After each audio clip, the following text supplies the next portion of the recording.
Stand by. Hey, we are here, ladies and gentlemen. WeatherBrains episode number 447 for August 18th, 2014. This is the pre-show, that magical part of the program where we are attempting to get our act together, bring the guests on, say outrageous things, and talk about our personal problems. Anybody want to talk about a personal problem tonight? I did that already. Yeah, Bill has already... He stabbed his computer to death with a steak knife. Hey, James, you told everybody I was on vacation last week. I was working. Well, the whole world wrote me and told me, congratulations on your vacation. I'm like, what vacation? I'm in Augusta, Georgia, and there's no Masters. I thought I saw some traffic. You were on vacation, so... Okay. Traveling does not equal vacation. What were you doing in Augusta, Georgia? Installing a new general manager who is already fired today. You're kidding, really? No, it's a record. It's the shortest tenure ever. I get to go back tomorrow. So you fired some guy. I want to. It's bad when I fire him by telephone. It's really bad. So how do you fire people? Do you say you're out of here? Oh no! I had to fire another one last week, and you'd have been so proud of me because it was like, honey couldn't have dripped, any sweeter. But today it was like, no, this is it. Your history. It's the most egregious thing I've ever seen in 33 years of the hotel business. Wow, that's got to be bad. Wow. It was pretty bad. So when Sinclair fires me, I want to get used to it. So Oh, I'll come over and practice with you. Yeah, I can give you a soft, sweet, or I can give you harsh, whatever you like. Anything in the middle, no problem. I've probably fired 850 people in my career. Boy, Bill is a hatchet man. Wow. I've stabbed my computer with a steak knife. I'm mean and tough. He's definitely tough. He's cranky. He's had no sleep. He's living in my world now, the fog of no sleep. That's exciting stuff. All right, we need to bring our guests on here. Nate is out. We got weather issues, and I've got some partial weather issues here. We have a little MCV. Yeah, did you guys see that? Little thing's cool. The 1 minute interval loop of that thing is amazing. Awesome. That is awesome. I mean, it is too cool. It looks like it's breathing. It's like... Don't take that, because that's my pick of the week. You could. It looks like you could get this thing and put it in your garage. It's so pretty. Yeah, but the 1 minute interval stuff is just incredible. I mean, it's like you are literally looking at it in kind of real time. It's smooth as silk. I mean, it's surreal. You can almost see the cell mergers coming and everything, not only just on a radar standpoint, but from a satellite standpoint. It's pretty impressive. Yeah. Hey, John, can you hear us? Uh-oh. Yeah, John's got problems. We can hear him, but he can't hear us. So we can talk ugly about him. No, there's nothing ugly to say about John. I mean, Dr. John in the right place at the wrong time. See, I'm the only guy that knows that song. No, I knew that. In fact, I'm going to put that in the soundboard for future reference purposes. Oh, that's a good idea. All right, let's see here. Yeah, we're working to bring Song of the Night back on the TV side. We do little shows within our newscast during the live stream, during the commercial breaks, and one of our features was Song of the Night. And we're working to bring that back in September, and part of the issue, it's the old licensing fees for the music, so. Did y'all quit paying ASCAP or what? Oh, poop. Your audio went south again. Mine? Now yes. Maybe the mouse is doing this silent thing. All right, well, let's just get Dave on here because I need to probably quit anyway because I've got 300 emails I haven't processed. I just want to make sure. Let's review all the problems we have here. We have 6 minutes to showtime. We have Dr. John with no sound. We have Bill with bad sound. I'm not talking. Brian is on strike, and then we have Brian and Rick. Storms. So, boy, it's just not one of these good nights here. And Aubrey's out there back. Yeah, Aubrey is out. She's and Nate's out. She's working. early tomorrow morning, and she won't be here. I hear crickets. All right, James, is this still as bad? Yes, it is bad. Try USB port changing again. There aren't but two.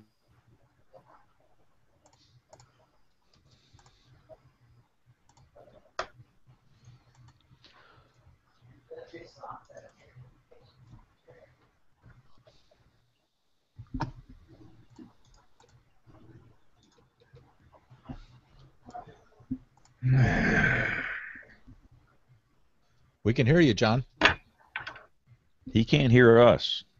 See, there's nothing bad to say about John. That's just like there's nothing bad to say about the man.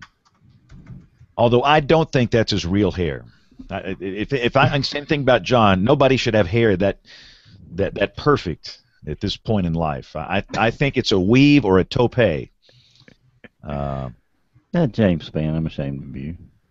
Why? Oh, I just don't think. I mean, very nice. That's real hair. Have you ever seen the man run? He runs like 72 miles a day, and stuff's not going to stick on there. They have high tech toupees now, where you got good glue and it just stays on while you're running. I can pull mine up. Yeah, we're going down the tubes here. Let's go to. Let me get this guest list here. All right, Rick, you're in charge, Rick. Completely. You see your intros, Rick? I don't know about completely. You're asking for trouble there. Is Chris White at VT Virginia Tech? That's correct. Okay, I got him. Yeah, he'll be easy. So he's been invited. Now let's try and bring on Dave. Good old Dave Brown. Dave hasn't called me, so that's a good sign. I want to talk about wrestling because our company has a pro wrestling division. Do they really? That figures.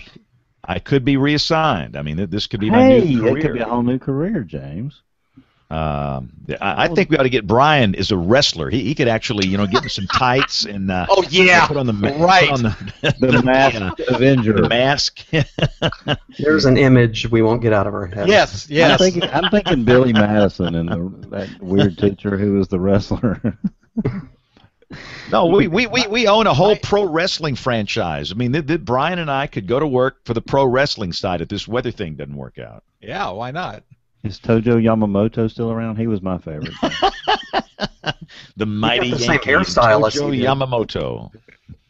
He would always have salt in his hand to blow in your eyes. Oh yeah, I like the guy that would come out of the fan that would come out of the stands with a chair and whack him on top of the head. That was the greatest. That was Sterling Brewer. Now don't talk about him. All right, let me try and find. See, Dave is one of these that has no picture. I think. Yeah, that's right. He has no picture. That's correct. And can you all hear me? Yes, I hear you fine, Chris. Hey, Bill, your audio cleaned up, by the way. I don't know why. Didn't do anything differently. Brian had that problem for a while. His cleared up once. So. Yeah, but then it came back, and now it's been clear for a while. So I don't know. It's the solid state drive.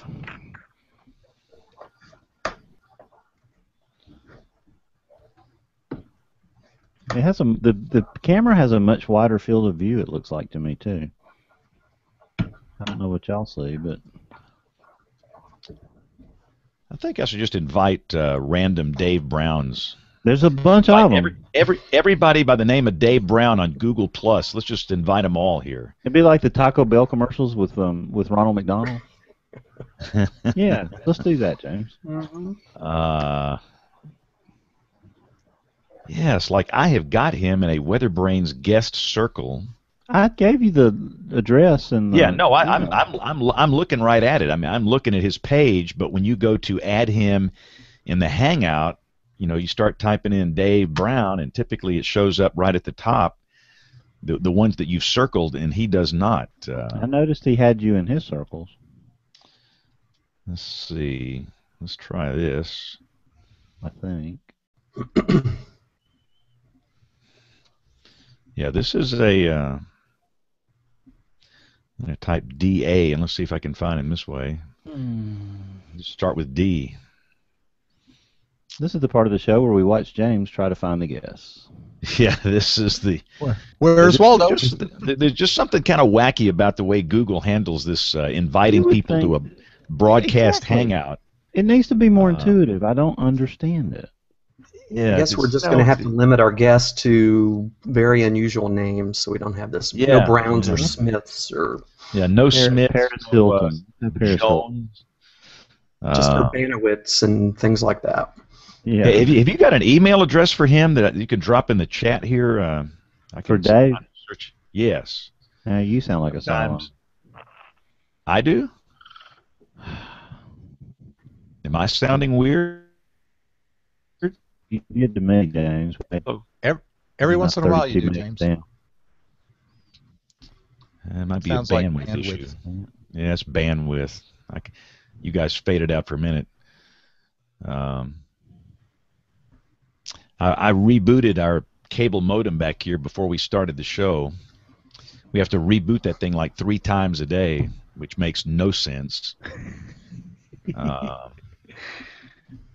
At least you can get the SEC network.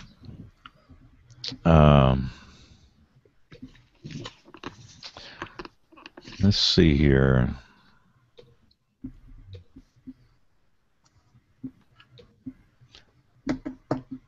I can add. So if you have his site, you can't easily, because you're doing it as a on-air hangout. That's the difference. Right. This is a Understood that. different procedure. I can see Dave Baird showing up on here. This is just really strange. And by the way, welcome to our cable television viewers. We're in the midst of the pre-show. As you watch this cable channel every week. We typically start slightly late, occasionally really, really late. And we're in the process of getting one more guest on here with us. And the minute we do, we're going to start WeatherBrains episode 447 for August the 18th. Why do I get nervous when we're on cable television?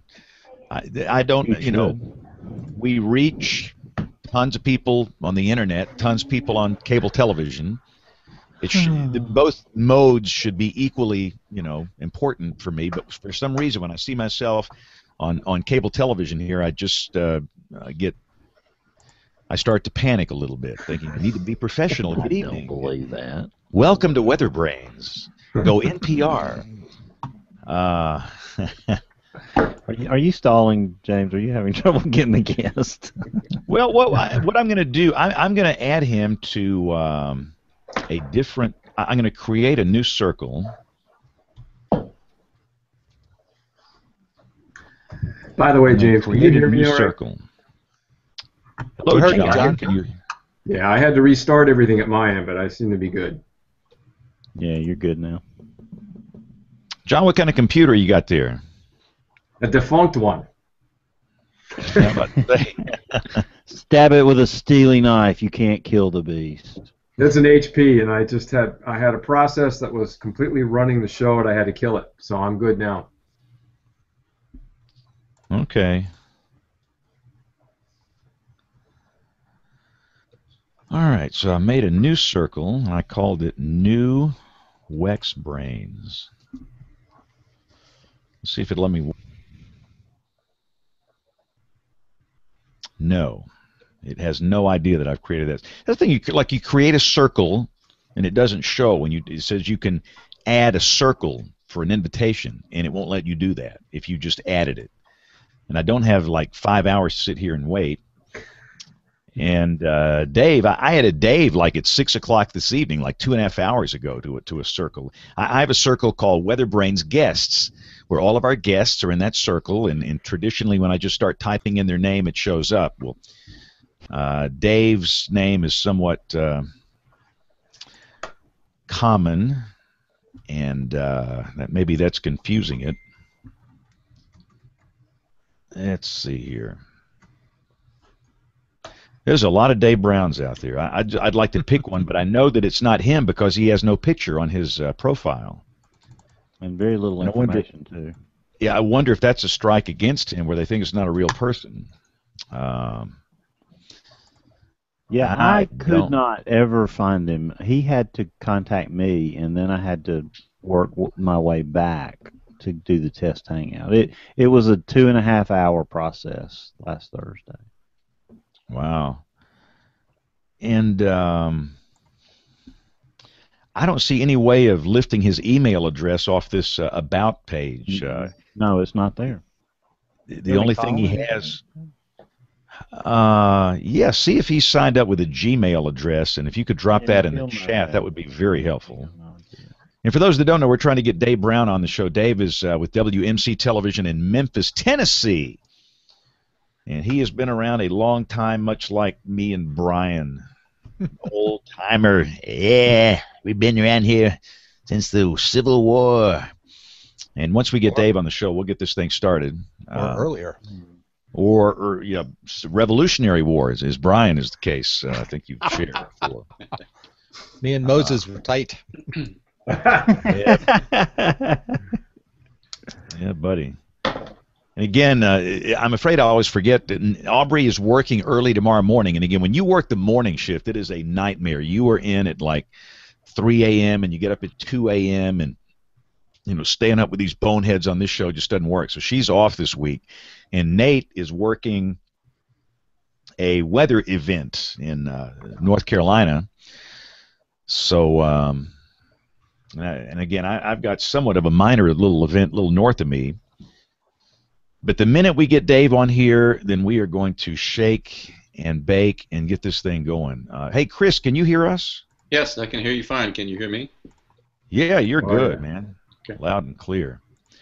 All right, we have the magic email address through the magic of the chat, so let me try this. Oh, yes. All right.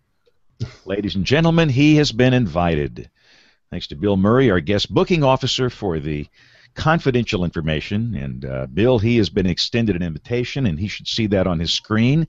He is joining the call, I see. So this is great. We're about to start this booger here. So while he's doing that, I'm going to start the audio recorders. I record track number 1, record track number 2, and we can get this thing going.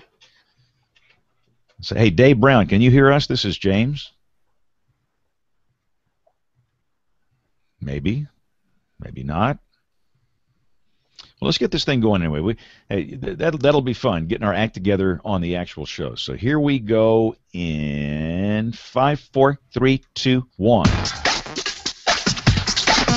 Whether it's a tornado or just some rain, WeatherBrains. Whether it's snow or a hurricane, WeatherBrains. Informative and fun, sometimes absurd. It's a show for all you weatherers. WeatherBrains.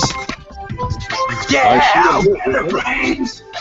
Yes, it is, ladies and gentlemen. This is WeatherBrains episode number 447. This is for August 18th, 2014, the dog days of summer.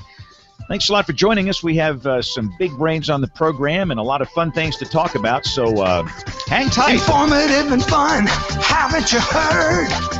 It's a show for all you weather nerds. WeatherBrains. One more time. Oh yeah, WeatherBrains. All right, the gang is all here. Actually, the gang is not all here. My name is James Spann. We have a couple of regulars out this week.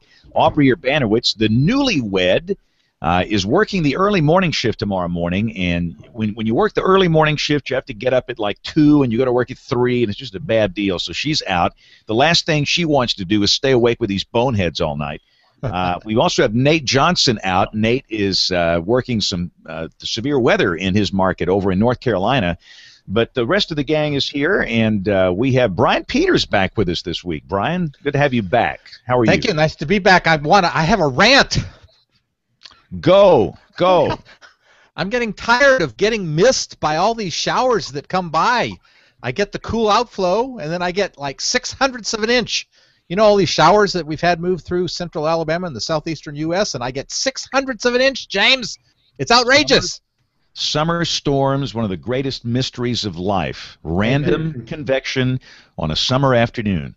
Boy, it's been an interesting day today. We had an MCV come through south of Dave's territory over North Mississippi. Remarkable to watch that on the satellite imagery. But yeah, it's always the luck of the draw. Some people think they have this force field that keeps the rain away. I mean, and they're convinced there's something going on. It's chemtrails or HARP or something. But about the time you think that's when the flash flood comes along. But Brian, it's good to have you back. For those that don't know, Brian was a long-time National Weather Service employee. Ask Dave Brown if he knows what my title was when I was in Memphis.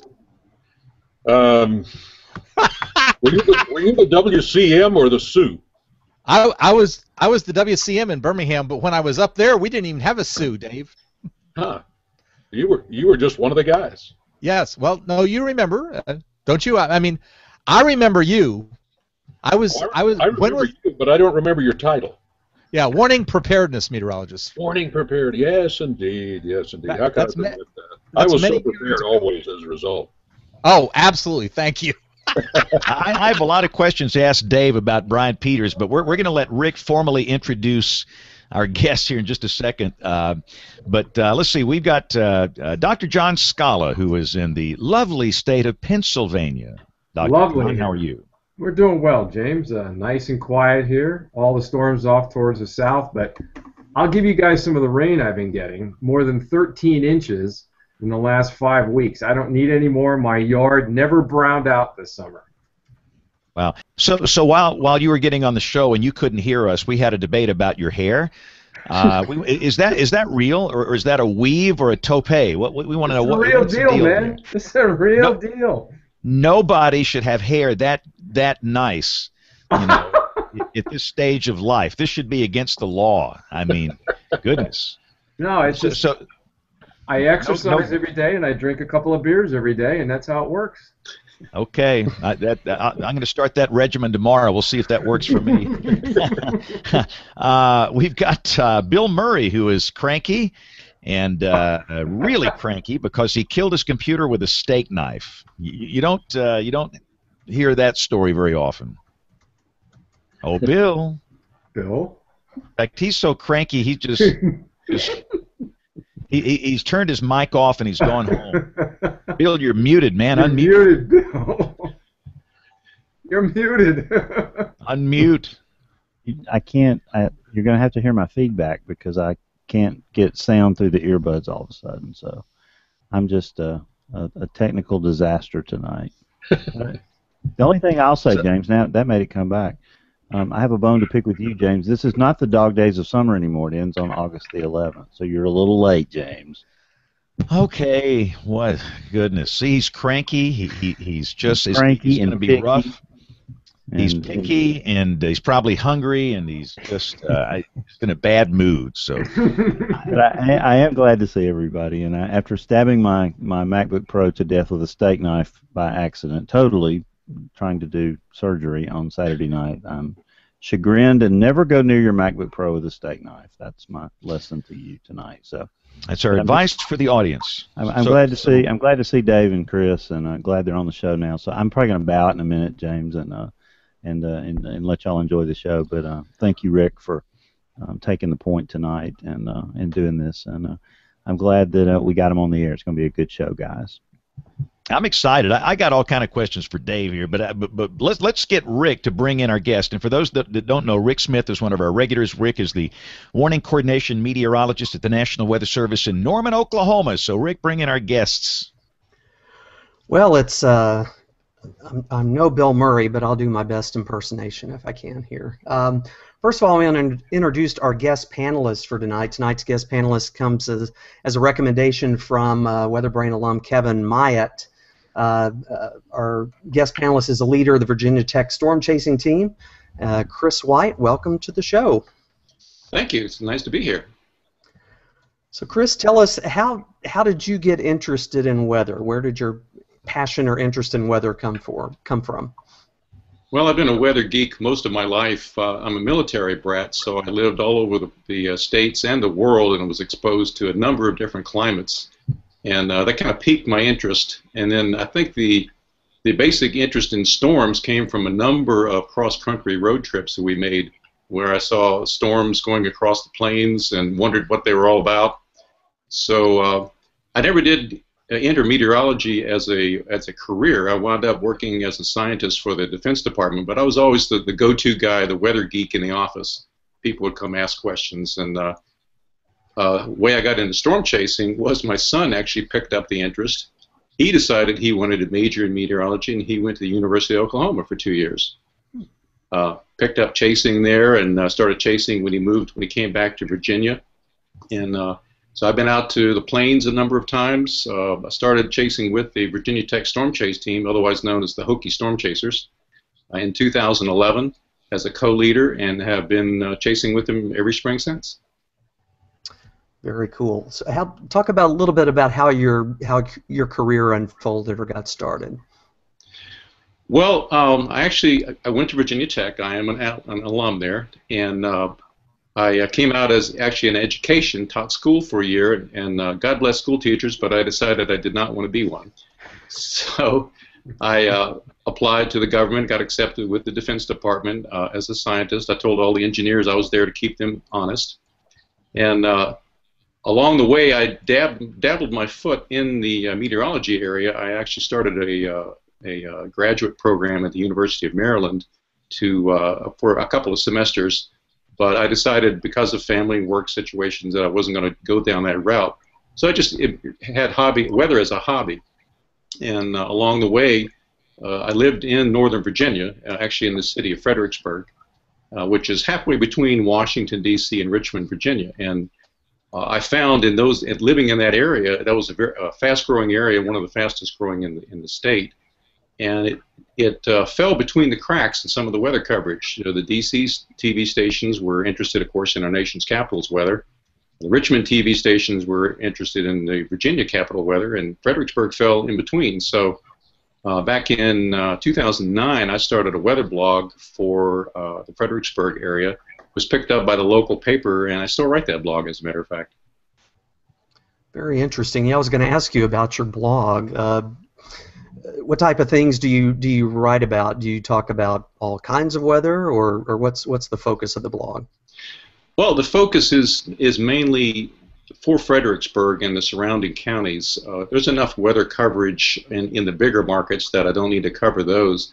But I basically try to point out what's causing the weather. I don't do a lot of forecasting as such in terms of other than using the National Weather Service forecast. But what I do, look at the models and look at the other information, and I disagree, for instance, with what maybe the local forecast is. I'll point that out on the blog. And Fredericksburg is an interesting situation. It sits on the fall line. Of course, that's between the Piedmont and the coastal plains, so there's a lot of geographic areas. The mountains are about 60 miles west. Chesapeake Bay is about 50 or 60 miles east, and then, of course, the Atlantic Ocean is not far from there. So there's a lot of local effects, especially in the wintertime. The Washington, D.C. area will a lot of times get snow and ice. Richmond will get rain, and Fredericksburg will get everything in between. And it depends on where the freezing line sets up. So I'll try to point out the local characteristics, what's causing it, and the whys and wherefores. So what's your readership like? I'm assuming in a place that complex weather-wise, people would be looking for weather information. Do you have a lot of readers? Do you get a lot of feedback and comments from people about the blog? I think if I remember the statistics, it depends on how much the paper actually promotes it as well. Sometimes when they put it on their front page on their Facebook page, I'll have several thousand hits on a busy day. I think the most active hit day I had was a severe weather day last summer, where it approached somewhere in the neighborhood of 20,000 hits. So for that area, that's pretty good circulation. Okay, well, we're glad you're with us tonight, Chris, as a guest panelist, and want you to just kind of hang out with us and participate. Jump in with questions if you have any, and we're going to go ahead and bring in our guest weather brain for tonight. I'm excited about this one. This came as a suggestion from one of our listeners, but I heartily endorsed it because I grew up with this gentleman. Tonight's guest weather brain is a fixture in television weather in the Memphis area. Dave Brown is the weather director and chief weathercaster at WMC TV in Memphis, Tennessee. That's a position he's held for the past 37 years. This past June, Dave celebrated 52 years of broadcasting, and he spent that entire time in and around the Memphis area. Dave has a degree from the University of Memphis, used to be Memphis State University, and he holds both the AMS and NBA broadcaster seals. And while he is well respected for his meteorological abilities, he also spent nearly 40 years as a member of what many aficionados call one of the best announcing teams ever in professional wrestling. Yes, I said professional wrestling. I grew up watching this guy, and I'm excited to talk to him tonight. Dave Brown, welcome to WeatherBrains. Thank you, Rick. It's good to be here with you. Thank you for the invitation. I'd like to thank Bill Murray, who I know has dropped off, but he helped get all this set up last week, so that it eventually worked anyway, and I am thrilled to be with you. I will tell you, since that bio was written, I have upgraded and become a certified broadcast meteorologist, which is something of which I am very, very proud, and display that proudly on each broadcast. That's not easy to do. Congratulations on that. Well, you know, 52 years is a long time, and you know, you're not that old. You must have started when you were a child. Tell us about how you're, I mean, how did you get into broadcasting? What was your first job? Well, I didn't set out to be a meteorologist. I did not set out to be a television personality. I set out to be a rock and roll disc jockey at age 15. Actually, I started working at age 10 with a paper route, but by age 15, I graduated to radio, some small radio stations, played rock and roll. At the time, one of the big radio stations in the nation was in Memphis. That was WHBQ Radio. Now, this is the radio station that 10 years earlier had played the first ever Elvis Presley song on the air. Yeah. And it was a tremendous radio station with some great talent. It had been my dream to work there, and I was able to do that. While I worked my way through college, I worked as a disc jockey at WHBQ Radio. The television station was across the hall in the same building. That was in the days where you had AM, FM, and TV in the same building. And the guy who was helping out with a wrestling show as a co-commentator was leaving. So the program manager and host of the show, a guy named Lance Russell, a lot of longtime wrestling viewers will know him from, we were all around the territory. We were all over Tennessee, part of North Alabama, much of Kentucky, including Louisville, Lexington, and a little bit of Indiana. And he asked me, he said, look, if you ever thought you want to work in TV, take this job. It'll be good training. You'll find out if you like TV and if TV likes you. And it worked out pretty well. So I guess maybe a little less than 2 years later, they had a full-time opening in television. So I decided to hang up the rock and roll headphones and go into television as host of a Dialing for Dollars movie. Started doing a little weathercast in between breaks of the movie, in addition to giving away the money. And one of the guys had said, you know, you ought to do that, and then when they have an opening in weather, they'll think of you first. Well, that exactly is what happened. So from all of that, it led into weather. I'd always been fascinated by weather, but my formal degree was not in meteorology, although I'd taken lots of earth science courses that I could. The University of Memphis still does not offer a degree in meteorology.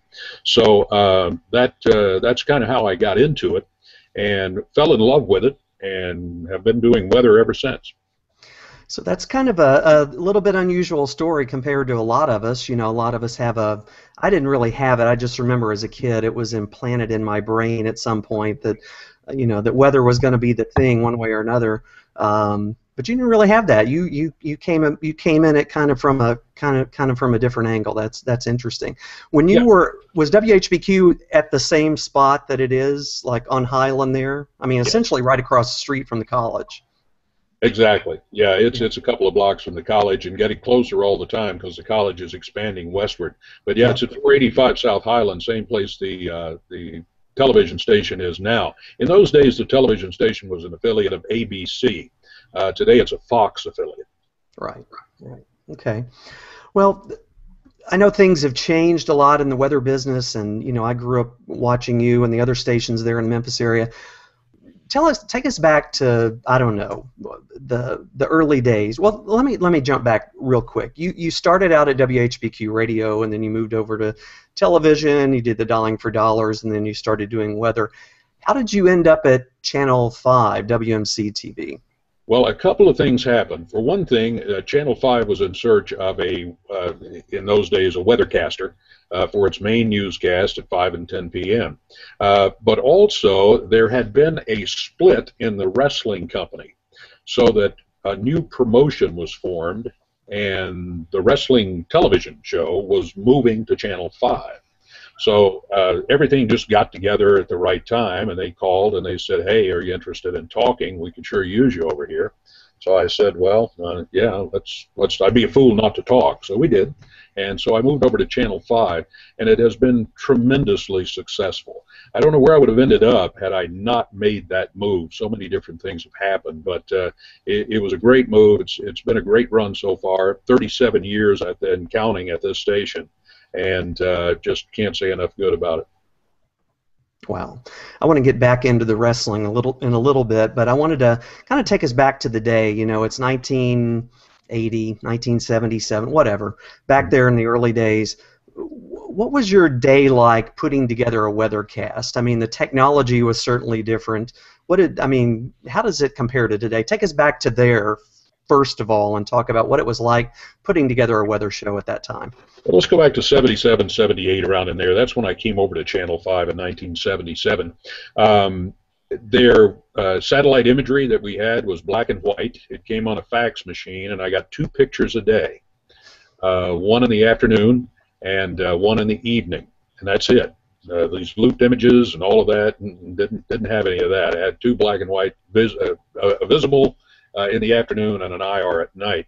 And as far as computer graphics, there was no such thing. We had a map which was cut out of wood, and then a thin sheet of metal was applied to that wood. It was painted with a map of the United States to make it magnetic. And then we had just essentially glorified refrigerator magnets made out of essentially the same material.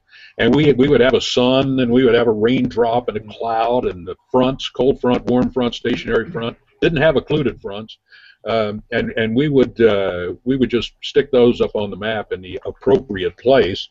I got my map positions from something called the National Weather Summary. It's something that was put out, I think it was put out in Kansas City, maybe.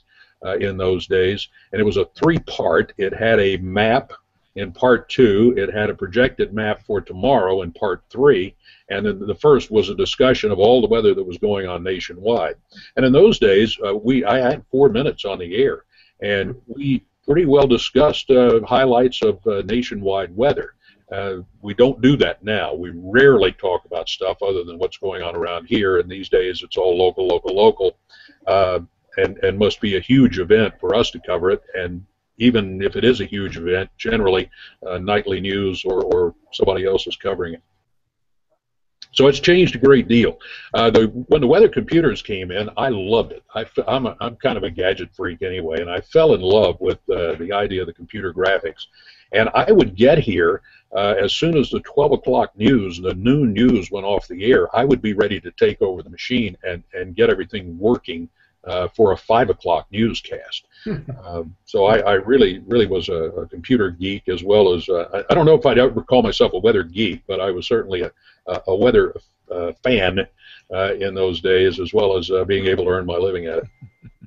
Well, I was born and raised in the Memphis area and grew up watching, I said that earlier, watching you, and it always seemed to me like Channel 5 was, I don't know, on the cutting edge technologically. You know, that's the first station I remember that had the old black and white radar, and I can remember the suite going around and the little sound effects, you know, the little sonar sounding sound effects, and then I remember when you got colors and you had just a few colors. Talk about how did Channel 5 stack up with against the other stations as far as technology, and how did the radar come into play, and what was the evolution of that at your station?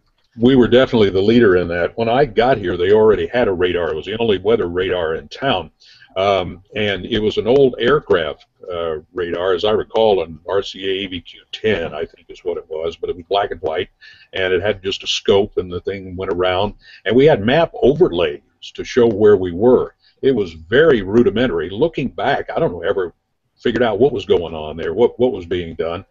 We could tell generally where the storms were, but we certainly could not pinpoint them. and of course it wasn't Doppler at all. So we knew we were looking at some blobs, and that's just about it.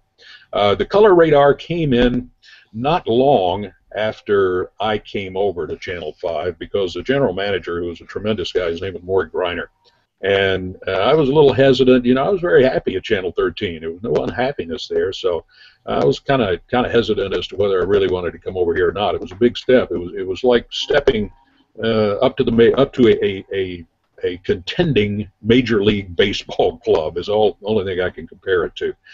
This station was that good.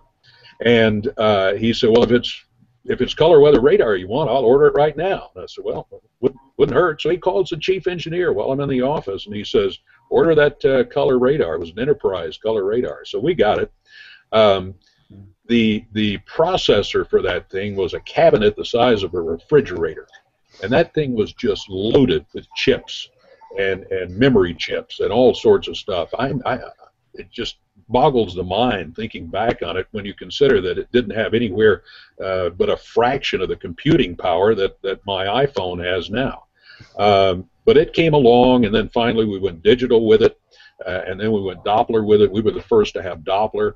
And then we upgraded a few years ago to the 1,000,000 watts digital processor, and it's just been tremendous. I think too that the weather radar has probably helped the public understand things much better, especially when it comes to severe weather, because they can see what's going on. They don't just have to take my word for it. And your radar is over in West Memphis now, right? It's moved over there to the airport.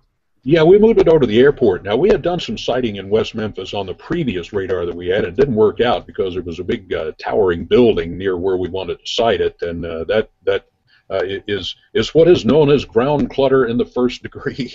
You couldn't see around it. But we were able to get this sighted at the airport over in West Memphis. We did that for two reasons. One, obviously, weather generally comes west-east around here, so it gave us 10 or 12 miles head start on it, and it also got it out of the clutter area. So we have very little ground clutter as a result on our radar. Very good. And I talked a little bit about the other stations there in town. I mean, they've been pretty stable. I guess there's been some affiliation changes over the past few years with Fox and or ABC and things like that. Growing up watching weather, I had no clue that there was, that this competitive thing went on among TV stations. And of course now I'm in the market where competition is a pretty big deal here. But I'm just curious, for my own curiosity, I mean, what's it been like over the years with the other stations there? I mean, is it super competitive? Do you get along? I mean, what's the atmosphere like there now as far as the other stations? Well, yes, it is super competitive. There is no doubt about it, and it's become more competitive over the years. When I came to work over here, we had been owned by the same company since the television station existed, Scripps Howard Broadcasting. So there was no note to pay. You didn't have to pay the investors. All you had to do was pay the overhead, the salaries, and equipment upgrades, capital expenditures, and have a little money so that the shareholders were happy.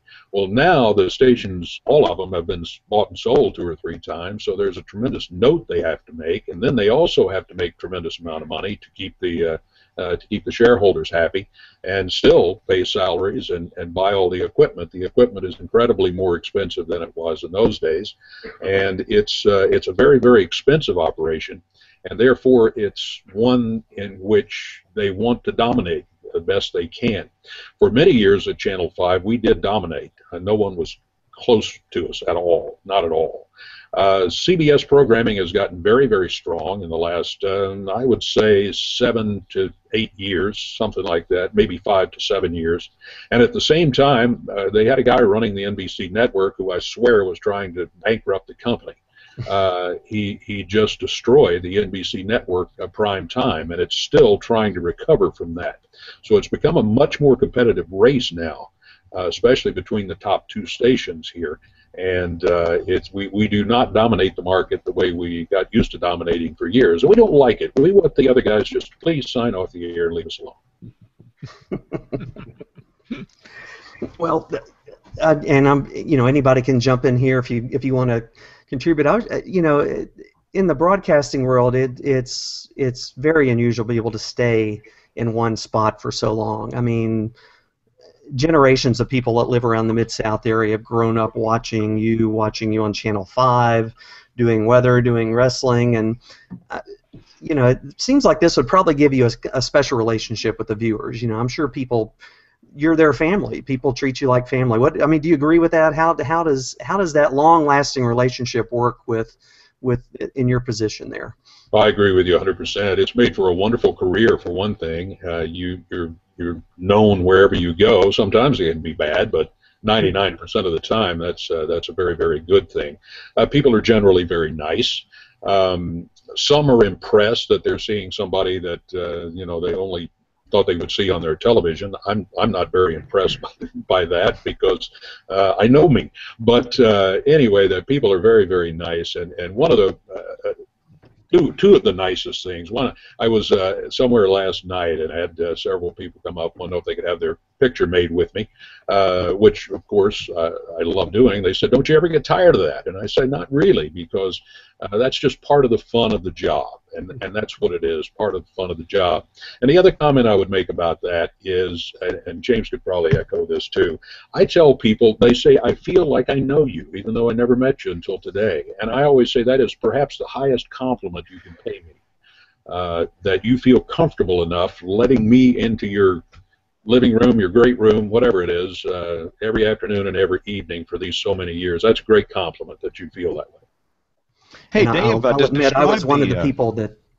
I'm sorry. I was just going to say I'll admit I was one of the people that got asked to get a picture made with Dave. We ran into each other at the AMS Broadcasters Conference a couple of summers back in Oklahoma City here, and I saw him sitting in the back of the room while I was talking, and I had to get a picture and post it on Facebook. So thank you for that. Thank you for that. And yeah, you and Brian, again, to reiterate, you two guys spend a lot of time here at the National Weather Service office. I've always had a very good working relationship with the National Weather Service office. I certainly haven't agreed with some of the ways the Weather Service theory on handling warnings especially has gone in the last few years, but I've always still today have a good relationship with the guys at the National Weather Service office, and I think my membership in the AMS, the local chapter, as well as national, helped with that a great deal, and you guys helped me learn. Hey, Dave, describe the severe weather coverage situation in Memphis. Seems to be a very aggressive severe weather market. How is it now, and how has it evolved over the years? Well, it's become like most big markets, big and medium-sized markets. That is, it goes wall to wall when there are tornado warnings issued. Severe thunderstorm warnings, that's a bit of a different call. But it's, as we mentioned, very, very competitive. So there are at least two of the television stations that are on the air with continuous coverage. Anytime we do it, anytime there's a tornado warning for our DMA and our dominant area. And we go on, we stay on.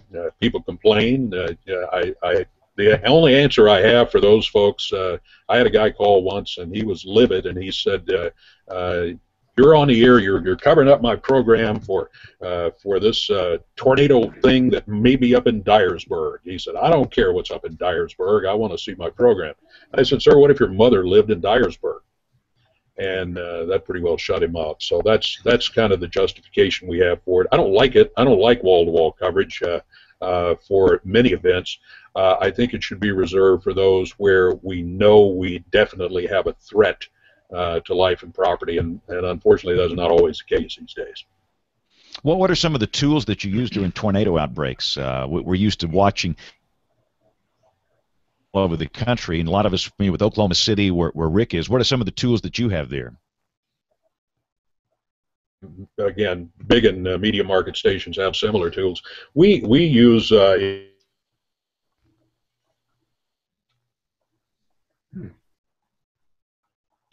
an affiliate of WSI, so that's our graphic system. But we also additionally have the Baron radar.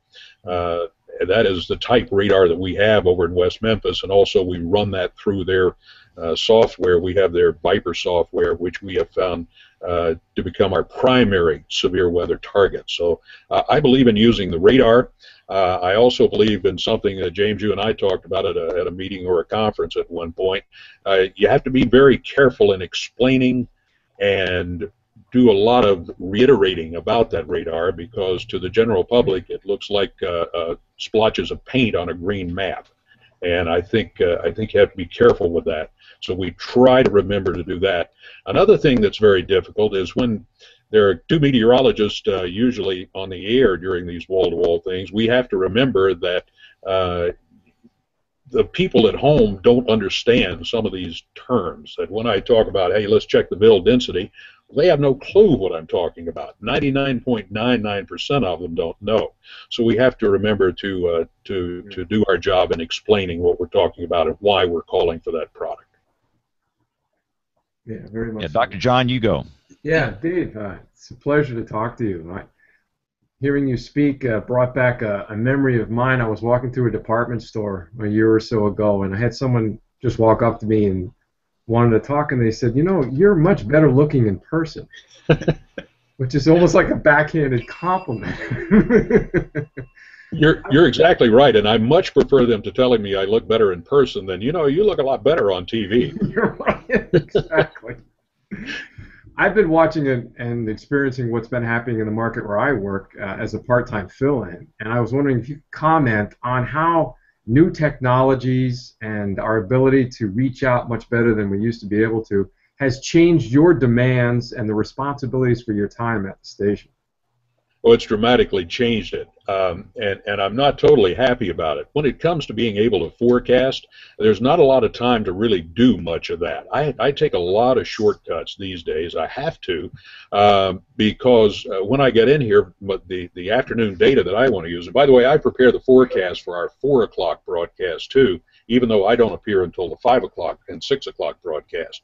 But the reason for that is I have younger meteorologists who are working that 4 o'clock show, and I don't want to give the impression to the public that all right, they're doing their forecast, and then I come in and say, this kid doesn't know what he's talking about. Here's my real forecast. So I do my best to avoid that. So I have a lot of input into that 4 o'clock forecast as well.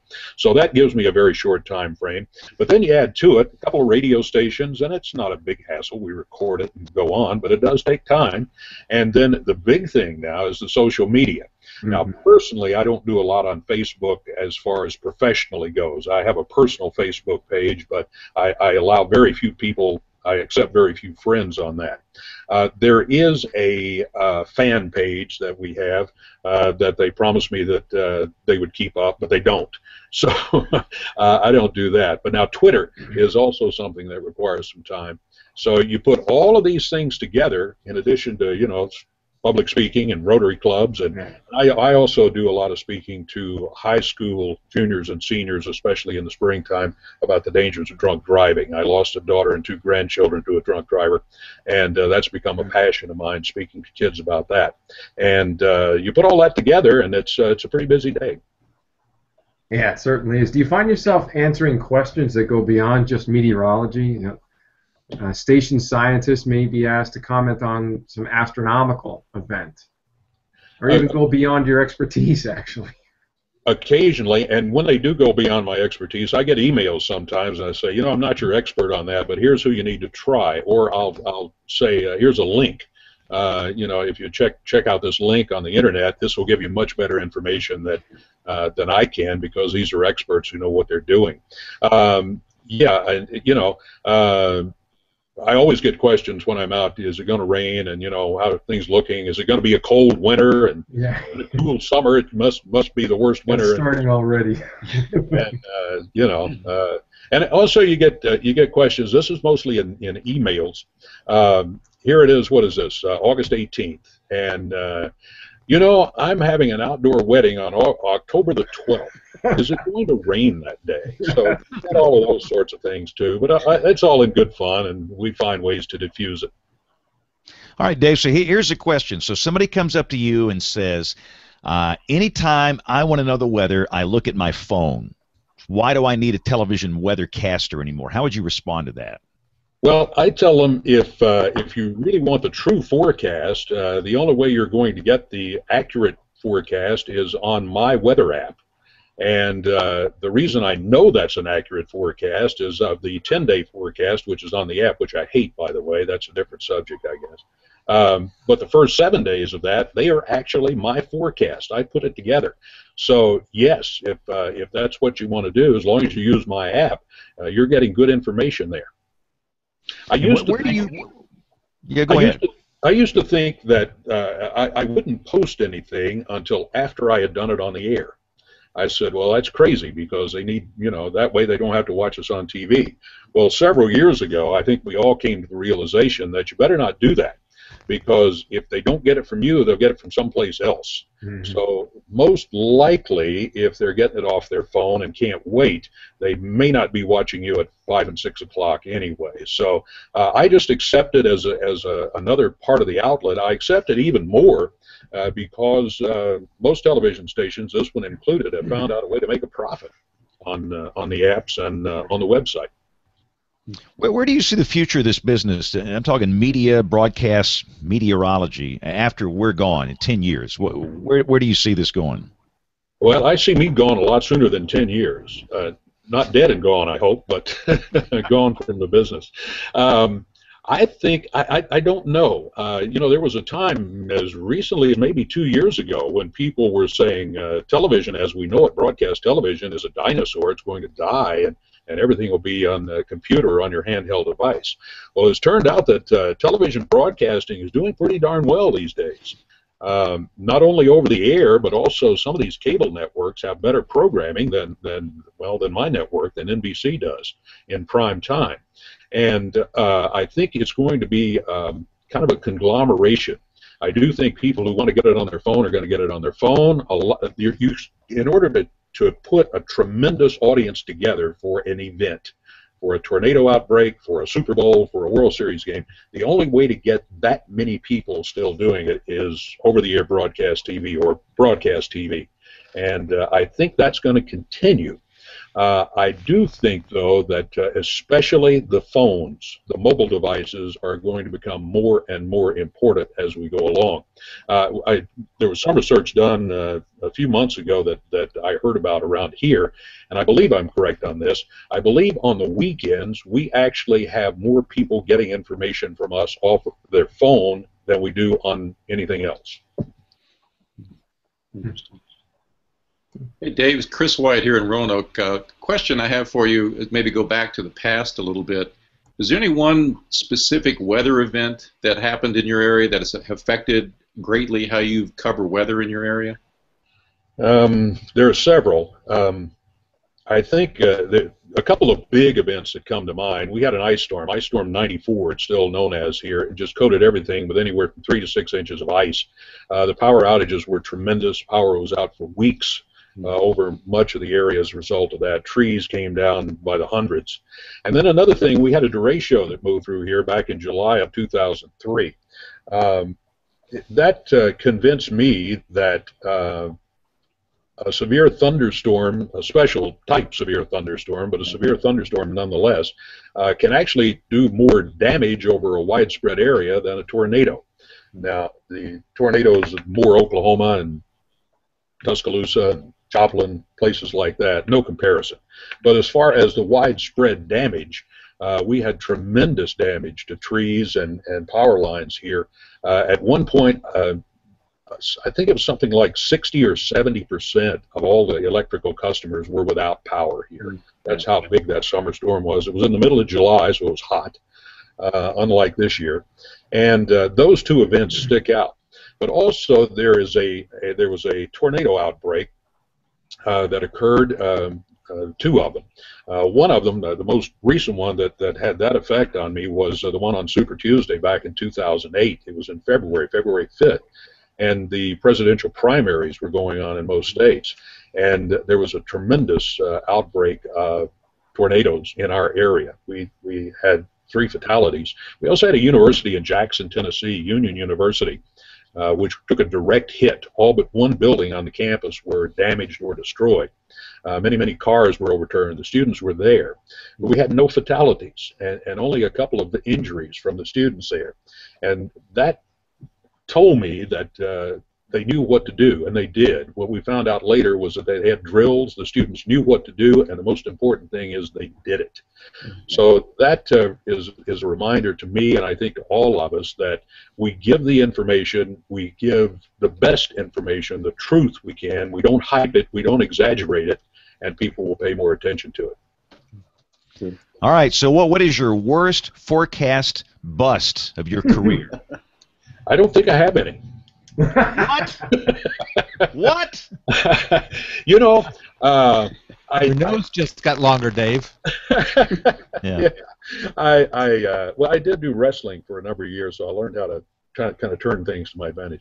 I don't remember a single worst bust that I can think of. Of course, over the years there have been forecast busts. There's no doubt about it. But as far as one that had tremendous consequences, I don't remember. I'm always very careful of stuff. I know an acquaintance who worked in Charleston, South Carolina. This was many years ago. On his early show, he said there is absolutely zero chance of rain in the Charleston area tonight. And by the time he got back to the station for the 10 o'clock news, they'd had 2.5 inches of rain. So that's one of those things you file away, and you just don't ever say that. Hey, Dave, going back to wrestling just a little bit, we don't have a lot of time to talk a lot about it, but you were doing wrestling at the same time you're doing the weather, and you kind of kept those separate. I mean, you weren't doing weather during the wrestling show, and they really didn't overlap too much. Was there a case where your involvement in wrestling complicated your weather job, or was there a case where your weather job got in the way of your wrestling job? I mean, how did those two things coexist very peacefully, or was there any conflict with that? No conflict that I recall. They always worked very peacefully together. Of course, the weather was always done Monday through Friday, and the wrestling was always done on Saturday. All the shows were live, so that kept a certain amount of separation there. It just never was a problem.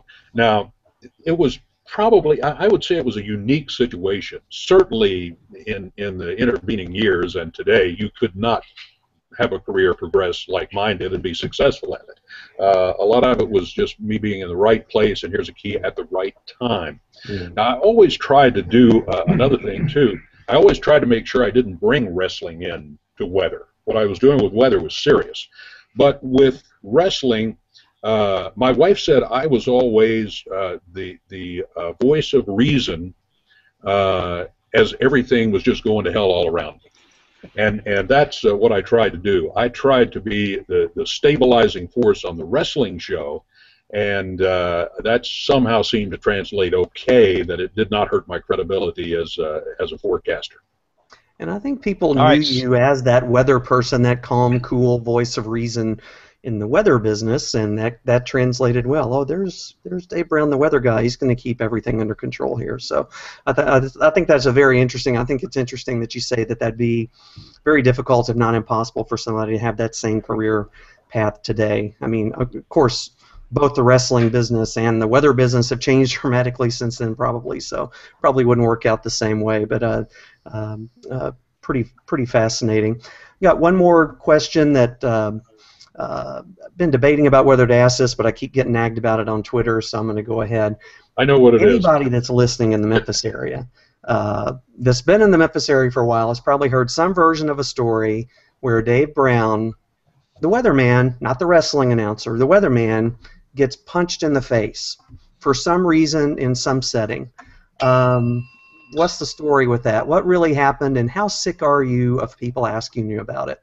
Well, it turns out I'm not really sick about people asking it. It was a great career move, especially since it never happened.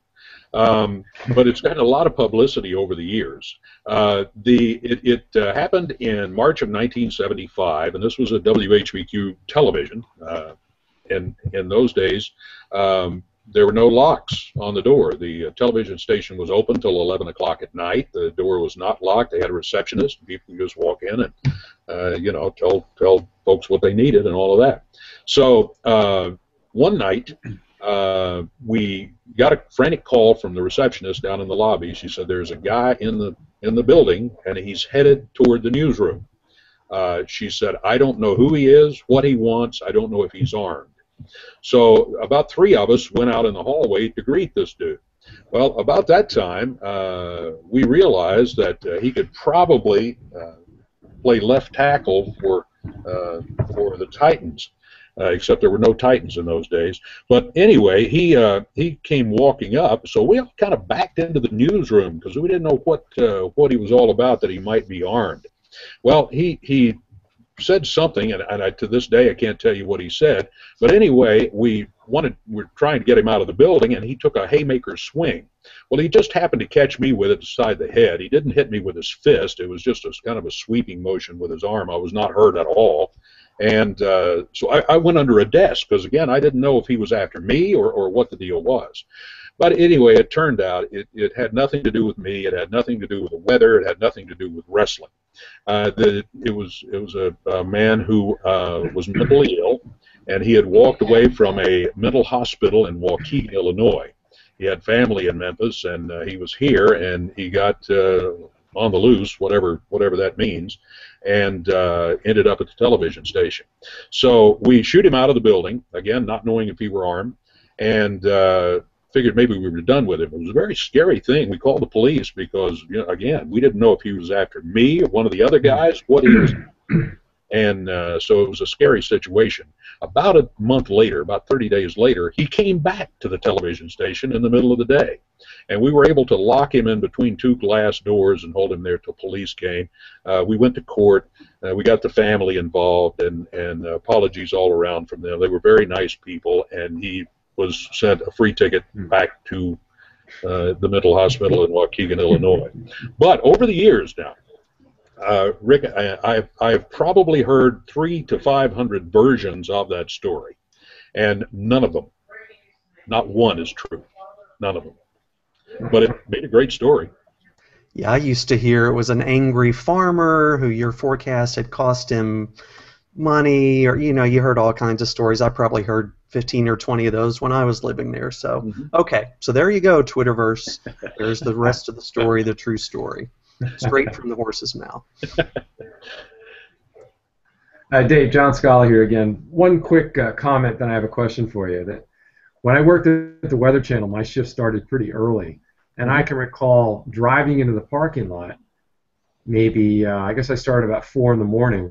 I was the only one in the parking lot, and there was always a security vehicle driving around the block, and they would escort me into the building just for the kind of the fear of what you just talked about. You never know what you might come across. And looking back at some of the mail that I received, that was probably a good idea. Yeah, that's true. I only had one other threat, and that wasn't during weather. That was during wrestling. I'll briefly tell you about that in a minute. But I must say, I've never felt seriously threatened about weather or about a forecast. We always know how to get to security or a secure location if we need to. Fairly quickly, but as far as weather goes, knock wood, I've never been engaged in that.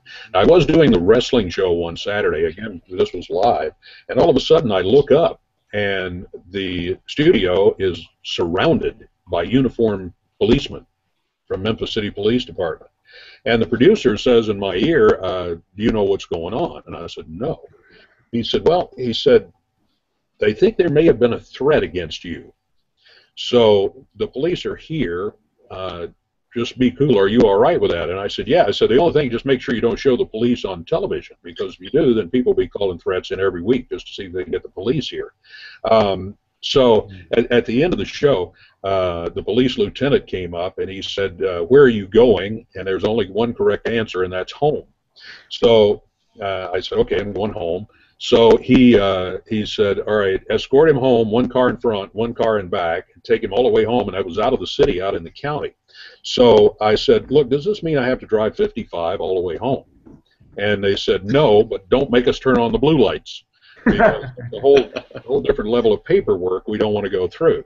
So I roll into my driveway, and the Shelby County Sheriff's Department is already there. And before they'll let me go in the house, they literally sweep the house. They go through the attic, they go through the basement, they go through the entire house and all the surrounding grounds to make sure that there's nobody there. So I felt very, very secure that day, and very appreciative of the help. It turned out on further analysis later on that it was just somebody goofing off. They weren't really threatening me or the television station or anything. They were just making what was supposed to be sort of a semi-humorous remark, and it got blown out of context. But better safe than sorry, they say. Absolutely. James, do you have a picture you wanted to show there?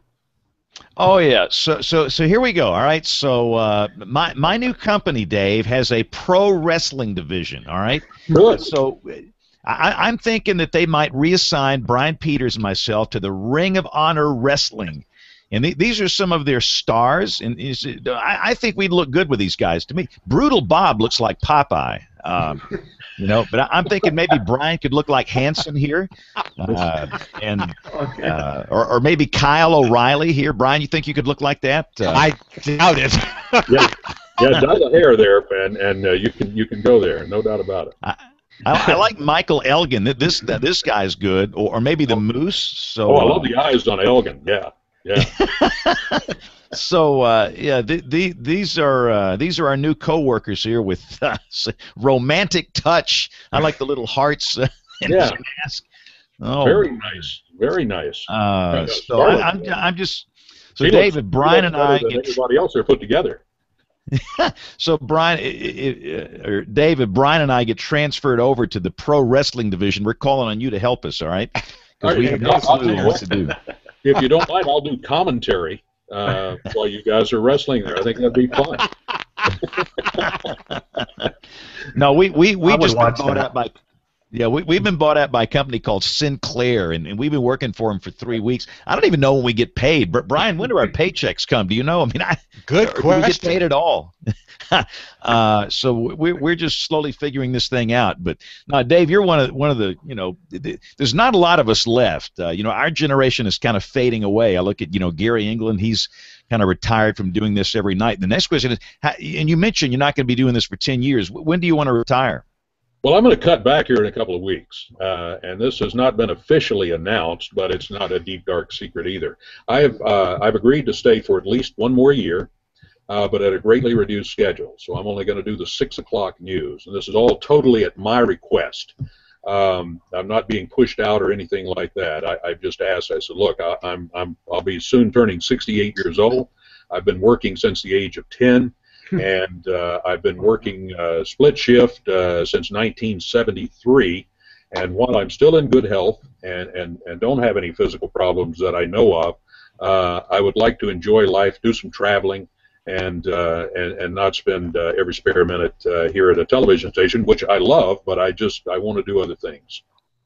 Wow, see, there's some breaking news you get on this show right here. Right. And one more, of course, do you have any old radio air checks from 56 HBQ? There are two that I'm aware of that are spliced together from 1968, which was my final month on the air. That's all I have, just little snippets of them. It was the Bill Drake format. I don't know if any of you would be familiar with that. Oh, yeah, Drake Chenault. Yeah, Drake Chenault format. Yeah, that's what I did. I sounded like a little too disc jockey-ish, if you will, for my taste. But people tell me I was okay at the production and did an all right job with it. But I know that's available on realradio.com, which I think you pay them $10 and you have a subscription for a year, and you can do a search on there and find me and a whole bunch of other folks. All right, we're going to see if we can find that air check. I've got one or two. I did the same. I came up kind of the same way, Dave. I did rock and roll radio in the 70s. Okay. I started working at a radio station in 1973 when I was in high school, and worked there for 5 years. So the music of the 70s is the soundtrack of my life. One of the guys here in Birmingham, my market, went to HBQ in the 70s, a guy named Rick Dees. Oh, yes. You might. He worked up there for a while, and then he wanted to Los Angeles from Memphis to Kiss FM out there. But do you still do radio weather, on any of the stations there? Very little. I record one every now and then when I'm filling in for the 4 o'clock, which is a very rare thing. Usually, whoever does the 4 o'clock does the radio weather, but I will fill in from time to time and do it. But I don't do it on a regular basis. I still love radio. I still love rock and roll. My heyday was 1962 to 1968 in radio, and I have sort of become a rock and roll junkie of that era. My wife says I'm a walking encyclopedia. Sometimes encyclopedias are pretty boring, and I'm not sure what I qualify in that regard too. But let me tell you one thing that was just fantastic. About a week ago, the old American Recording Studio in Memphis. Now, this is a place where Suspicious Mind was recorded by Elvis, Sweet Caroline by Neil Diamond. 122 top hits were recorded in that building. The building's long since torn down, but last week they put an historical marker at that spot, and they asked me to MC the event, which I considered a tremendous honor. And I told them you couldn't pick anybody that loved the place more, that my wife, I'm sure, has gotten tired of hearing at least 500,000 times. When one of those songs comes on radio, I will say, recorded at 827 Thomas Street in Memphis, Tennessee. And that was a very neat event. That's just one of the many great things that happens from being visible in this business, and things like that greatly outweigh any negatives. All right, so I think I've got this. I'm going to try this. This is a James Spann air check from 1973. Dave's a professional here. Let's see if Dave thinks anything of this. I was in high school, so let's. Head of James Spann, partly cloudy today through Saturday with a chance of afternoon and evening. Now, that's the news guy. That's not me. In fact, this news guy who's doing the news is the news director now at our competing station here, the NBC channel. His name is Tim Gardner. Thunder showers, high today and Saturday around 90. They had the old teletype machine. Dave, how many people remember teletype machines, Tonight is 70 with a chance of rain, 20% tonight, 30% tomorrow. I'm Tim Gardner, TBC News. WTBC, Tuscaloosa. All right, now I'm playing the Rolling Stones here, and in just a second you'll hear my voice and we'll stop it. But this is what I sounded like when I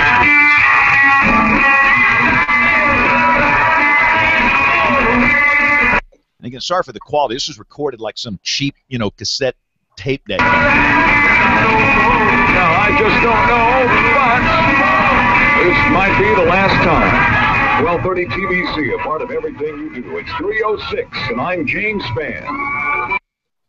And on Fridays, we had so many commercials, we had no time to say anything. But that's a little snippet of me from, I think, 1973. But, Dave, now, are you doing the 10 o'clock news tonight there in Memphis? I am, yeah. But we have a quiet weather night. Everything is calmed down for the night, thank goodness. And all I have to talk about is the hottest week of our summer so far coming up.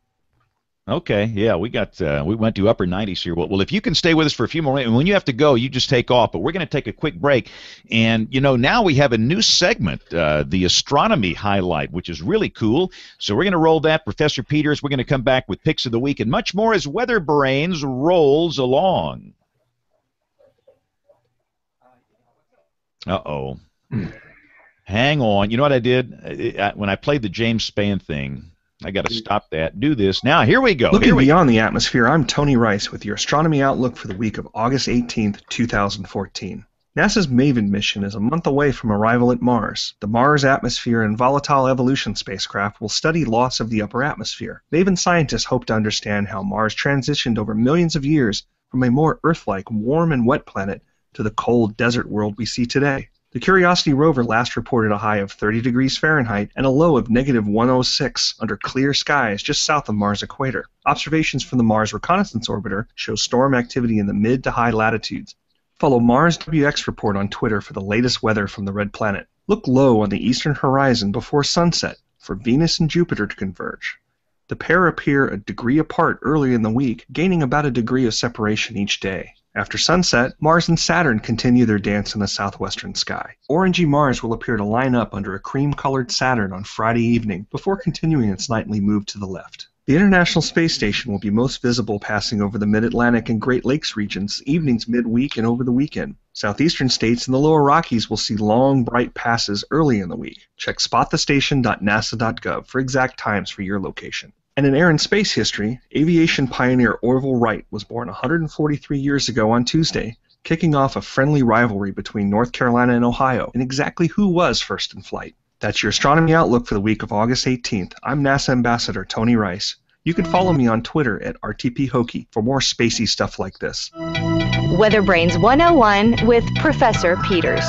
One of the interesting observations on the 2014 Atlantic hurricane season has been the presence of dry air and Saharan dust over the southern Atlantic, which has resulted in a relative absence of the cloud cover usually associated with the intertropical convergence zone.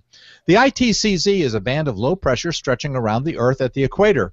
It is formed by the vertical ascent of warm, moist air from the latitudes immediately adjacent to the equator. Air drawn into the intertropical convergence zone by the action of the Hadley cell creates a macroscale atmospheric feature that is part of the Earth's heat and moisture distribution system. Regions in the intertropical convergence zone receive rainfall on over 200 days in a year. The location of the intertropical convergence zone varies with time. It tends to be located under and near where the sun's rays are most direct. However, the mean or average position of the ITCZ is located north of the equator. Over land, it can move back and forth across the equator following the sun. Over oceans, where the convergence zone is usually better defined, the seasonal variation is more subtle as the convection is constrained by the distribution of ocean temperatures. Variation in location of the ITCZ drastically affects rainfall in many equatorial areas, resulting in wet and dry seasons of the tropics rather than cold and warm seasons of higher latitude. Longer-term changes in the intertropical convergence zone can result in severe droughts or flooding in nearby areas. Within the ITCZ, the average winds are slight, unlike the zones north and south of the equator, where the trade winds occur. Early sailors called this belt of calm the doldrums because of the inactivity and stagnation they found with days of little or no wind. Now, the ITCZ does play a role in tropical storm formation. One factor for tropical cyclogenesis is a low level of vorticity, and the ITCZ fills this need as a zone of wind change and speed, otherwise known as horizontal wind shear. As the ITCZ migrates more than 500 kilometers from the equator during the respective hemisphere's summer season, increasing Coriolis force makes the formation of tropical systems within this zone possible. In the North Atlantic and the northeastern Pacific Oceans, tropical waves move along the axis of the ITCZ, causing an increase in thunderstorm activity, and under weak vertical wind shear, these clusters of thunderstorms can become tropical cyclones. If you have a question about the weather, drop an email to question@weatherbrains.com. When the weather ball is red, warmer weather is ahead.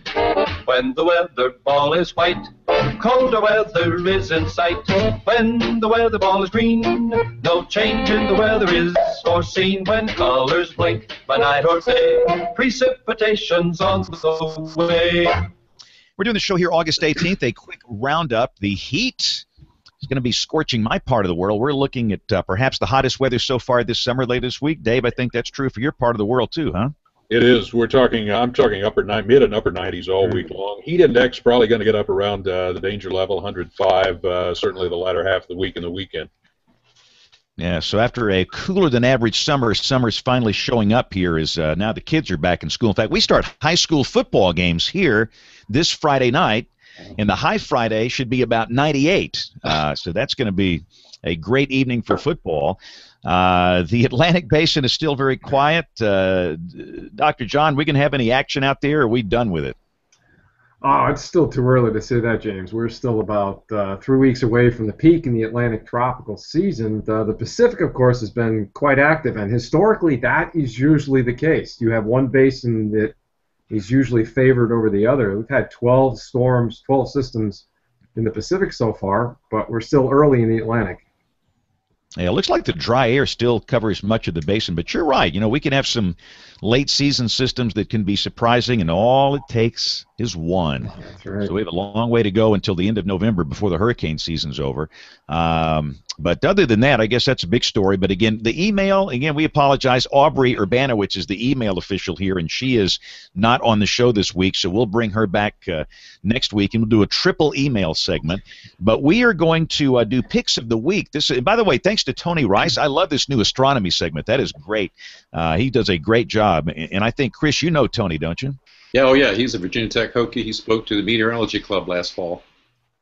Yeah, he's great. We've had him on the show here before, and he's gonna do that every week on the show. And that typically people that are interested in weather have a vested interest in astronomy as well. But let's do picks of the week. This is where we go around the table. Everybody shares something weather related that can be useful to people listening or watching. This can be a website, it can be a book, weather hardware, instruments, you name it. So my pick of the week is a satellite loop. We talked about this in the pre-show. It's absolutely gorgeous. They've got the 1 minute interval loop available of an MCV coming across Mississippi just south of you, Dave, and it's gorgeous. And I'll put a link to this up on the show notes, or Brian will. He's doing the show notes this week, which, by the way, means the show notes will be much better. But if you love to watch satellite animation when you've got the 1 minute data coming out, it's so smooth and it looks so good, and I could just watch it over and over again. So that's my pick of the week. Let's see, Rick, what's your pick this week?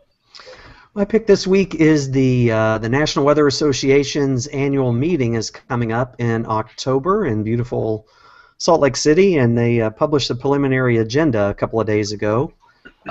Proud to say I had a couple of things accepted, so I'm excited about going out there. Didn't get to go last year because of budget problems. Got fingers crossed this year. There's some incredible presentations and posters scheduled for that. If you're in that area or have the opportunity to make it to a National Weather Association meeting, this would be a good one to get to. There's some good stuff. So that link will be up on the show notes, and you can go and find those. I think eventually the links to the actual presentations or maybe the abstracts will be up there too, but some good stuff coming up in Salt Lake City in October.